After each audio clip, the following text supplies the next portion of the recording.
এরশাদের একজন চুল কাটতো, একজন নাপিত ছিল। নাপিত একদিন এরশাদের চুল কাটার সময় বলতেছে যে স্যার বিএনপি, বলেছে স্যার বিএনপি। এরশাদের ওই চুল কিন্তু বেঁকা বেঁকা ছিল।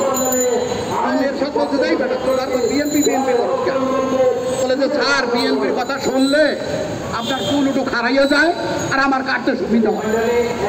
তাই এই সরকারও তাই, শেখ হাসিনা ওয়াজেদ এবং আজকে যে তার সাধারণ সম্পাদক আছে ওবায়দুল কাদের, তারা সবসময় আমাদের নেতা তারেক রহমান এবং বেগম জিয়াকে নিয়ে ব্যস্ত, বিএনপি নিয়ে ব্যস্ত।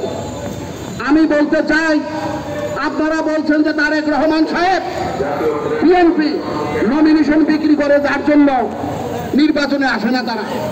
আমি বলতে চাই, ওই যে ঝিনাইদহের যে মহাবিপ্লবী চোর আনোয়ারুল আজিম আনোয়ার, যার হাড়গোড় মাংস কিচ্ছু পাওয়া যাচ্ছে না, শিক্ষাবাব বানাই ফেলছে, শিক্ষাবাব কুট্টা কুট্টা করে শিক্ষাবাব বানাই ফেলছে। এই আনোয়ারুল আজিমকে কিসের বিনিময়ে নমিনেশন দেওয়া হলো? আমি বলতে চাই, এই আনোয়ারুল আজিম যে মহাবিপ্লবী চোর আনোয়ারুল আজিম, যিনি পুলিশ কর্তৃক রেড অ্যালার্টে ছিল, ওখানে একজন চলমান এমপি ছিল, সেই এমপিকে বাদ দিয়ে আমরা যতটা শুনেছি যে আনোয়ারুল আজিম আনারকে 100 কোটি টাকার বিনিময়ে নমিনেশন দেওয়া হয়েছে। সেই টাকা শেখ হাসিনা নিয়েছে না শেখ রেহানা নিয়েছে না জাতির ভাগ্যা জয় নিয়েছে, সেটা আজকে জাতির প্রশ্ন। এইরকম আনোয়ারুল আজিম, এইরকম আপনার হাজারো আনোয়ারুল আজিম ওই আওয়ামী লীগের মধ্যে আছে।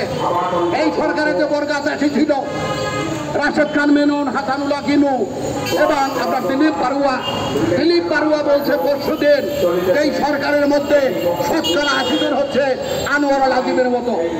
কাজেই এই সরকারের দিনক্ষণ আর বেশি দিন নাই। আমি দেশবাসীকে এবং আমাদের ভাই ব্রাদারকে বলতে চাই, আপনারা আন্দোলন চালিয়ে যান, দেশনেত্রী মুক্তি পাবে, গণতন্ত্র মুক্তি পাবে এবং এই দেশে বিএনপি ক্ষমতায় এসে এই যে চোর, এই বিভিন্ন প্রকারের যারা চোর আছে, জনগণের সম্পত্তি চুরি করতেছে, তাদের বিচার ব্যবস্থা একদিন করবে ইনশাল্লাহ। খোদা হাফেজ। বাংলাদেশ জিন্দাবাদ, বাংলাদেশ জাতীয়তাবাদী দল জিন্দাবাদ, দেশনেত্রী বেগম খালেদা জিয়া জিন্দাবাদ, তারুণ্যের অহংকার তারেক রহমান জিন্দাবাদ। ধন্যবাদ। এ পর্যায়ে বক্তব্য নিয়ে আসবেন আমাদের সকলের প্রিয় ঢাকা বিশ্ববিদ্যালয়ের সাবেক ছাত্র নেতা, মানুষের নেতা, জাতীয়তাবাদী মৎস্যজীবী দলের কেন্দ্রীয় কমিটির যুগ্ম আহ্বায়ক, আমাদের সকলের প্রিয় অধ্যক্ষ সেলিম মিয়াকে তার বক্তব্য দেওয়ার জন্য আহ্বান জানাচ্ছি।